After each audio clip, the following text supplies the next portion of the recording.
Junos are coming back to Saskatoon in March 9th to 15th, and we've had Todd Brandt here talking a bit about the Junos before, but now we're going to dive a little deeper, and Kirby Werchenko is here from the Broadway Theatre.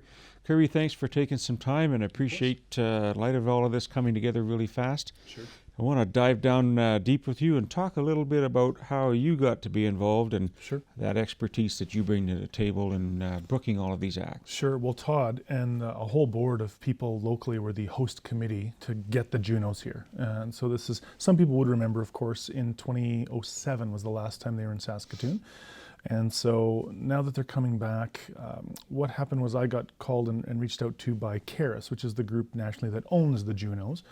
And they asked me to essentially be the booker for a very specific event that's within the week-long event series that makes up the Junos. So I'm in charge of booking bands for what's called JUNOfest. So that's the big award show, like the big closer on Sunday night, March 15, which is when everyone will go to the arena and everyone around the country will see it on live TV. What I do is the Friday night and Saturday night before that. So JUNOfest is where Canadian music hits the ground in Saskatoon, basically. So there's something like 2,000 plus music industry people coming to Saskatoon for that little window of time. And so, of course, we want to have an awful lot of shows on the ground for those folks, for industry, agents, managers, labels, publicists, etc., to get out and get into small and medium-sized rooms where, because that's the bulk of where Canadian music happens. You know, there's not a lot of Canadian bands rolling through our arena every 3 weeks. It doesn't happen. But every single week in this city, there are 6 to 10 Canadian bands playing somewhere in Saskatoon all year long, which means you add it up, it's hundreds, maybe even thousands of plays over the course of a year. The Canadian music scene has developed in a very healthy way for the last 25 years straight. Saskatoon has a very good, strong local music scene. And, you know, at the Broadway Theatre, we'd like to think we're a small part of that. You know, we're one of the ecosystem of venues where touring bands and some local and Saskatchewan bands can play. So, back to the Junos, they reached out to me and said, we need to put together this Friday, Saturday thing. It's very intense. It's 10 venues all around town. And we want you to make sure that we have the right mix of product there in terms of, you know, who's playing and when they're playing and what the ticket price is and all that. And that all sounds fun and exciting, and it is. But to make it even more exciting, the nominees were only announced about a month ago.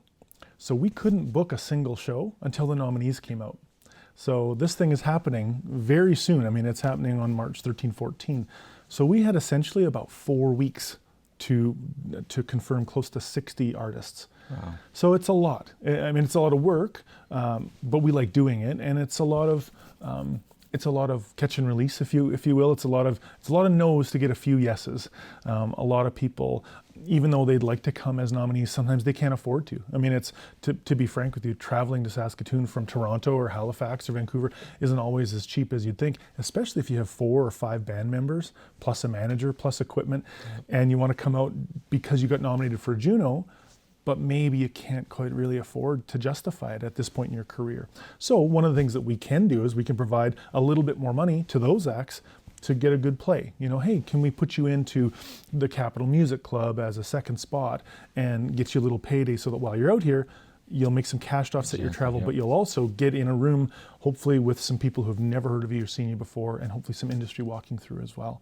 So I think that's a good starter point. And if you want to just lead from there into kind of what JUNOfest is, on Friday night, March 13, and Saturday, March 14, we're going to be operating in 10 venues. Now, most of these venues are currently, people know them and they're used to them, which is good. It means those rooms they have good technical equipment, they have good people who know what they're doing. And so, but we have some small rooms, right? So in the Broadway district, you have the Refinery Arts Center, and Amigos and Black Cat Tavern, and Buds on Broadway this year is going to be in, and the Broadway Theatre. So that's 5 rooms all in that district. But then Riversdale, we have 9 Mile Tap Room, which is, I'm sure your watchers have been there, but 9 Mile holds 50 if you're all real good friends. Yes. So that's a cool room to see a show. You know, we've actually put a show or two in there in past, and it's a fun place to do things like this. You kind of, not what you expect, you know. as well the Underground Cafe up on 20th Street, and the Drift Cafe has a bar on the second floor called Vista Lounge, and so we're going to put shows there as well. As well, downtown we have the Basement, and we have the Capitol Music Club, and then lastly on Friday night we're going to have a really great, huge kind of showcase. That it's a label and a management company from Toronto that they always host. It's called Outlaws and Gunslingers, and so it's a really big variety night, and that's at Louis on campus. Wow. So yeah, so that's the venue count. That's all 10 rooms that you'll see shows in. I remember in 2007 we had the Songwriters Circle, and that seemed to really be a drawing card. Is that coming back in some way? It is. It absolutely is. And so again, the thing I do is Friday, Saturday, and that's called JUNOfest. Songwriter Circle happens on Sunday, and it happens kind of daytime actually, and it's down at TCU Place. And so the reason being, if you want to go out to, because they expect several thousand people to be at the arena that night for the televised. But people will be showing up there very early. I mean, you don't go at 7 or 8 o'clock at night. I mean, it'll already be almost over. People want to go at 4:30 and 5 and catch the red carpet stuff and do all the entrances and all that kind of stuff and see the Canadian music celebrity. So in order for people to have time to get there, Songwriter Circle needs to be daytime. So that's happening at TC Place, and the tickets are on sale already. So if you go to the junos.ca website, you'll be able to access tickets for all these things.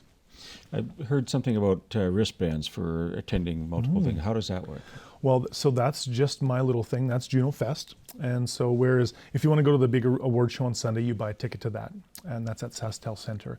If you want to buy Songwriter Circle, you buy a ticket to that. If you want to go to JUNOfest, you kind of have two options. You can go online right now or anytime you like, and you can buy a JUNOfest wristband. I believe they're charging $30. So it's pretty inexpensive. With that wristband, you are not guaranteed entry to any show, but out of all those shows that I talked about on the Friday, Saturday, if there is capacity, and because we will hold back a certain amount of room at the start of the night, and if you buy a wristband and you show up at my theater at 10 minutes to 8 on a Saturday night, if there's capacity, you get to walk in with your wristband. You don't have to buy another ticket. You just spent your $30. That's it. And when you're done that show, if you say, let's just go up to Bud's. Let's walk up the street. And if there's room there, your wristband will get you in there too. And if late night you feel like wanting to check out the one last set down at the 9 Mile Tap Room, you can run down, and if there's room, your wristband will get you in. If there's no room, it won't get you in. And of course, the way to avoid, I guess, disappointment is if there's a show or two that you can't miss. Like you're just like, you know what, between Friday and Saturday, if I can just see Del Barber and the Small Glories at 9 Mile, or if I can go to Amigos and catch this show, then you really should just buy those tickets. But the great thing is we keep the tickets super cheap. I've seen the ticket prices going into the system, and I think everything is $15, $20, $25. There's really I don't think there's anything over $25. So for the level of talent that's on every one of these stages, it's undervalued. Like it's really affordable. So I like it. I like that people can, how do I put it? I spend my year working in Canadian music as deeply as I can. We put on between 60 and 80 shows a year. The vast majority of that is Canadian artists. I think I know how big the audience for Canadian music is in Saskatoon, generally speaking. But during JUNOfest, if some of your listeners think, I think I've heard this one artist a couple times on CBC Radio, or maybe on CFCR Community Radio, or maybe on Shaw. They talked about, or they interviewed an artist that I don't really know that much about. But if they get a chance to go down to a local venue that's safe and easy to get to and easy to park, and they can spend $15 or $20 and get next to something that they just don't have that experience with yet, I think it's a really great opportunity.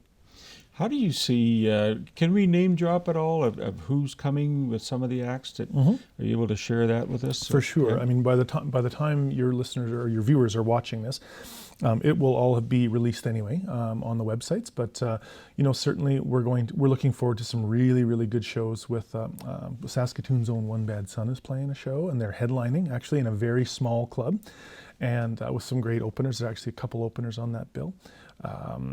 Pistol Whips is another local that's going to play second, and they're opening for a band that's Juno nominated, and they're called the Blue Stones. And the Blue Stones in Saskatoon, you haven't heard them as much yet, But in the East, they've been #1 on commercial radio for the last couple months. They're a big deal, and they're at this point in their trajectory as a band. They're about to blow up, right? So to be able to see them in a small club, it's pretty great. And I think that ticket was $15 or $18 or something, you know. So that's a cool one. We've got the nice mix, Randy, that we've been able to do is we want to get as many Juno nominees on these stages as we can. And so I believe out of our 55 to 60 acts total, I think we have about 25 nominees. Oh, wow. Yeah, and which is, to me, it's actually, when I've looked backwards at past JUNOfest from the last few years, our ratio is actually above average for the number of nominees we're getting. A wonderful nominee that we're getting in a very small room is Nuella Charles. And Nuella is from Edmonton. She's an incredible singer, an incredible vocal, R&B soul feel, like just a really great talent. And we're putting it in a room with 120 seats. And you can be, you know, from here to there, away from her as she belts it out. So that's a pretty special one. And the neat thing for me as a booker is, of course, we want to get those people on as headliners where and when we can. The great opportunity for us to showcase what we are too is that I can put Saskatchewan talent that have applied to be JUNOfest players on those bills as well. So with Nuella, for example, we've got a young lady named Denise Valle. Now Denise she was from Saskatoon for a long time. She recently moved to Alberta. However, we still work with her, and she's a really well-known talent. I put her on TCU stage last year in front of Boney M for 3 shows, and she knocked people out. You know, she's a great touch and a great singer, great presence. So for her to be on that stage and right in front of Nuella, it's a good opportunity for her, and I'm glad that we get to give her another small step in her career. I'm thinking of I guess just diversity-wise, in the 9 Mile Tap Room, we've got a nice opener night on Friday with the opener's Belle Plain from Regina, and she's really talented.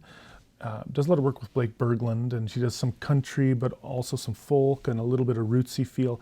She's the opener. Then we have Del Barber, who's a Winnipegger and is a Juno nominee.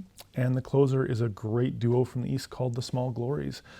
And that's all that, I think that whole show is $15. It's incredible, you know. So the range of talent and the cost is a really great package, I think. Kirby, I want to thank you for all of your work behind Sure. the scenes and bringing that here and sharing that with us. I know I was there in '07, sat next to Lindsay L., didn't know who she was. Everyone knows who she is today. Yeah. So it's a great opportunity. Thank you for all your hard work, and we'll Sure. see you at the Junos. Yeah, thank you so much. See you at the Junos. We'll stay with us. We'll be right back.